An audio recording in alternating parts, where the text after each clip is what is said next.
едно од посетите ти е на пигмејци. Да. Како изгледа поседа на пигмејци? Ние сме слушале Географија сме учеле. Географија сме учеле, да, и она што стои во учебникот во географија дека тоа се некој племе со низок раст. И толку од прилика знае. Метро 45 е кошаркарска висина да. Сериозно, не се дарка. Не се вака пигмејците како народ, не знам тоа како може ние да го како народност, не знам како може да го класифицираме, затоа што како племе, тука нели ние сме политикали корект нешто, изводиме, они меѓу нив внатре во Уганда, значи знаат кој од кое племе е. Значи Уганда е како држава, како нација, они внатре се уште по региони, си имаат своји кралеви, значи племенски кралеви, они си имаат председател, влада, што ти ја знам, ама значи внатре си знаат кој од кое племе и они меѓу нив се распознаваат по висина, по тен, по не знам, нели по изглед, по тие нешта.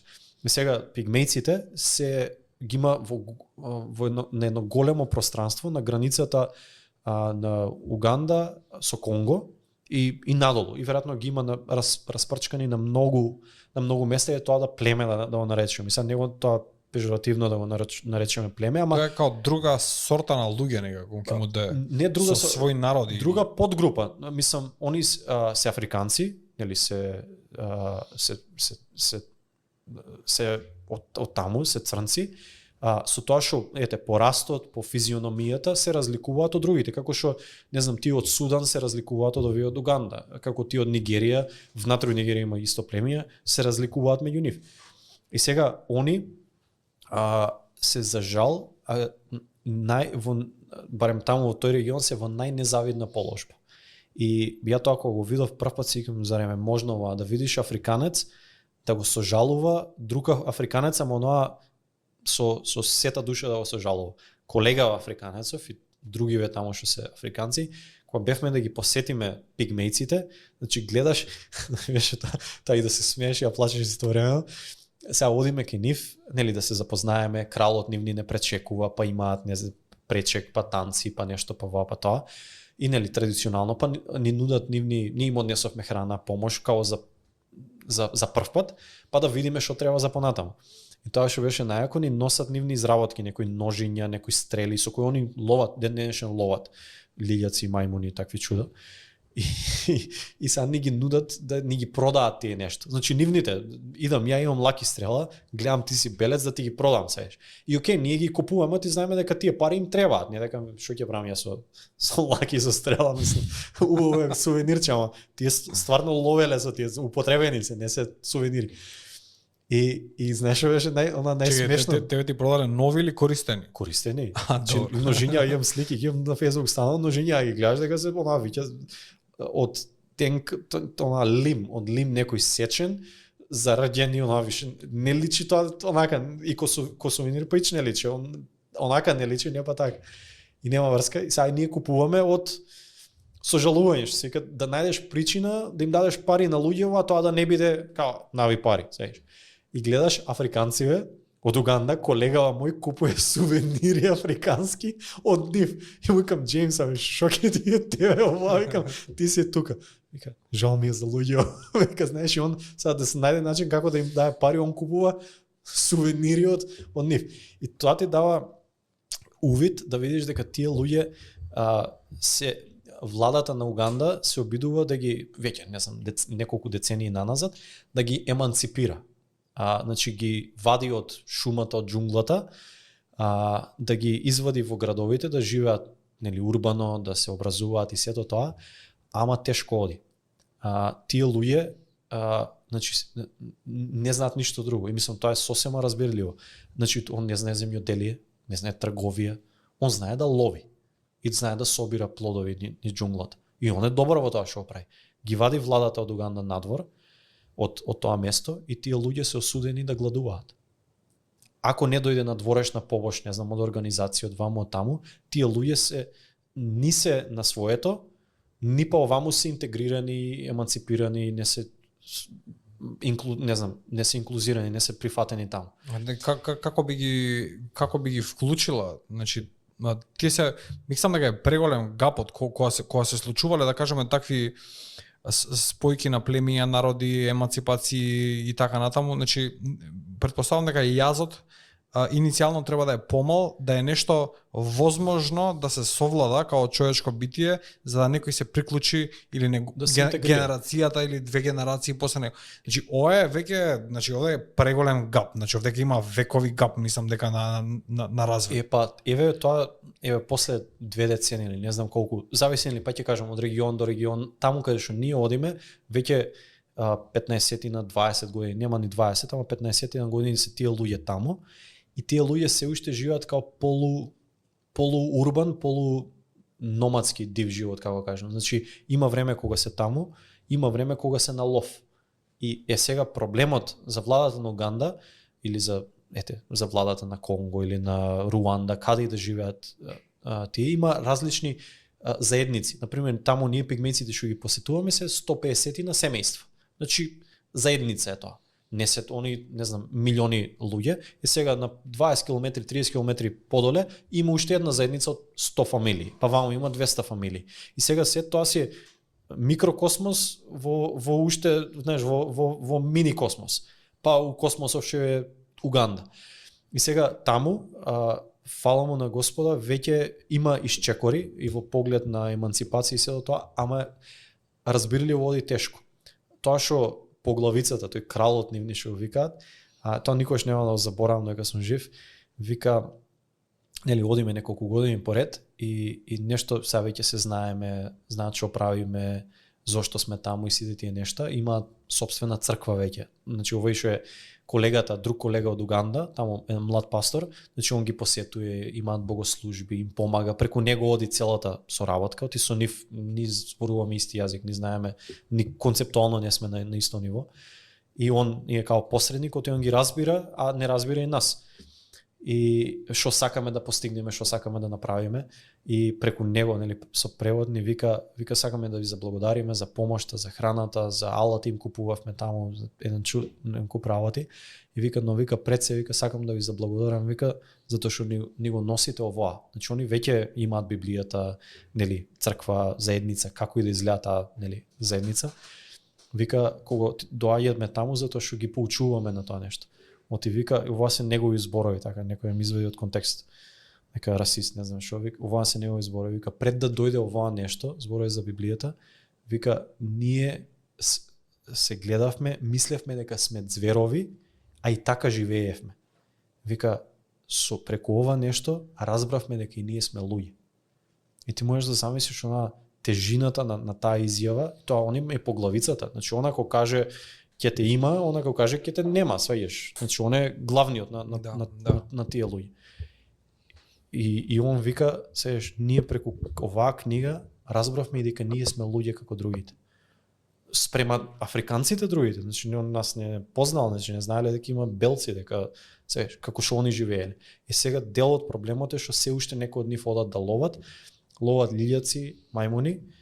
Тие се главните носители на ебола, што короната е смешка, нели, споредба со тоа, и од време на време се уште има такви избувнувања, outbreaks на ебола во тој регион. И баш види, еболата има 4 подвида, нели, 4 сорти на вирусот.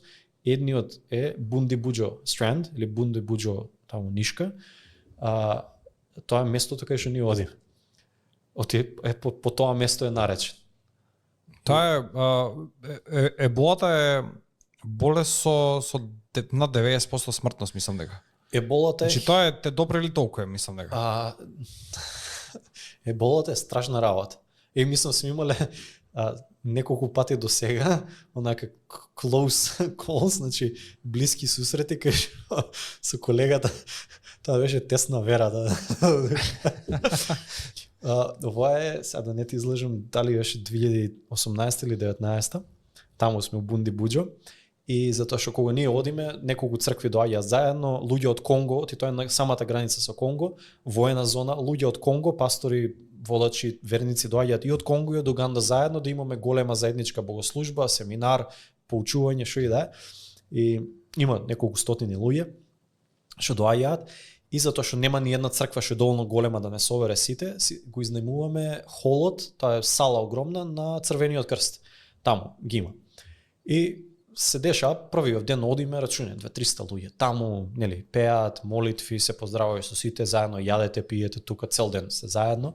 Вториот ден одиме таму и нели најрано одиме ние со колегиве, а и африканци е многу каснат. Значи таму по 2-3 сати, ако се договориме во 8, значи ке 10-11 негде. Ние одиме, нели, кога треба да отидеме, другите ги чекаме. И гледаме во дворов на Холов, таму кај што на зграда на Црвен крст, еден тип африканец со ова е пред короната, рачуне, значи немавме тука вино, со таков хазмат одело, со гумени на раквици до тука, 2 буриња и нешто става, меша таму во бурињата и иде кај мене, сега ме гледа дека сум белец, нели, предпоставува дека јас сум главен и вика, вие ли сте одговорен тука? Викам, ја не, викам, колега, знаеш. И вика, има, не знам, 20 и колку потврдени случаи на ебола таму во тоа градче. И вика, отидете, вика, измите си ги рацете со растворот што го направив. Вика, кои ќе дојдат луѓе, не се поздравувајте со никој, држете дистанција, ова е пред ковид мерки. Сееш, не сме чуле за такво нешто, вика, знаеш, има опасност дека некој од конгрегацијата, некој од тие 200 луѓе што ќе дојдат, дека он бил во контакт со некој од овие потврдени случаи, значи они се веќе потврдени. И ја во мојата наивност вадам гел за дезинфекција. Ти ја стално си носиш, немаш кај да си измиеш раце. Ова пред корона кажам, значи не знаеме тука за такво нешто. И ја го вадам тоа, тоа мојата, како кажам. Ти му објаснуваш цивилизација, сега не му викам, кажеш. да, и му викам, викам јас си носам вакво нешто. И само вака се насме и вика извини, вика тоа не функционира за ебола, вика оди измиси раце. Брат, тоа вода со хлор, ама таква концентрација, значи си ги миеш рацете и инстантно ти побелува. Мислиш, вака, ако фанам кожата, дека на раквица ќе си излупам од рака. Знаеш, чудеси. И јас седам таму и ме мама мисла, чекај, ја вчера со 200 луѓе бев. Ако некој има закачено ебола, ја више сум ја закачал, сваѓаш, нема што сега да се пазам, кога вчера со 200 луѓе бев. А колегата мој, Живко, он беше на друго место, блиску ваму кај пигмејците. Се поделивме за таа неделна богослужба на 2 места, видиме. И му пишувам, брат, вака и вака, има ебола, знаеш, дојде човеков, тој е типов, ти си таму па нема Црвен крст, нема кој да дојде ти каже, викам, не знам што, знаеш, Господ со тебе, што ти кажам? Не се враќа наму уопште, да. Не знам што ти кажам. Ова е последната порака од мене, да. Ти пишо, и ми враќа и вика, брат, SMS си пишуваме, ти он таму интернет има и нема, прекинуј. Вика, брат, ај провери, вика дали симптом на ебола е чешање, вика по вратот, вика по телото, вика почна се да ме чеша. И ја па со си од памет проверувам и викам, не се тоа симптомите, нема психата, знаеш, викам, не е тоа. Добро е, а викам, што добро е, викам, ако си ја закачил, те чеша ли не те чеша, отиде од рака, И сад, знаеш, такви моменти, си кажеш, окей, ја, значи, тука, зошто сум тука, сееш? Ја не сум таму затоа што сум платен, ја плаќам за да одам таму, сееш. Значи од мои пари, тие пари можам да се искористам на одмор да, сееш. Мои се тие пари, или сееш, или ти ако не си ми дал, или ако не ми дал, немало те. Зошто сум ја таму, сееш? Дали вреди, сееш, дали ја ќе бидам, не знам, испукан од бунтовници, дали ќе фатам ебола или маларија или тифус, денг, што ти ја знам, дали ќе се случи тоа, дали вреди, сееш. И сега се враќаме на почетокот. Ако Христос не воскресна од мртвите, не вреди. Зошто ви треба сум лут, сум будал, што мајка барам сееш таму. Ја ќе ги спасам, нема грешка.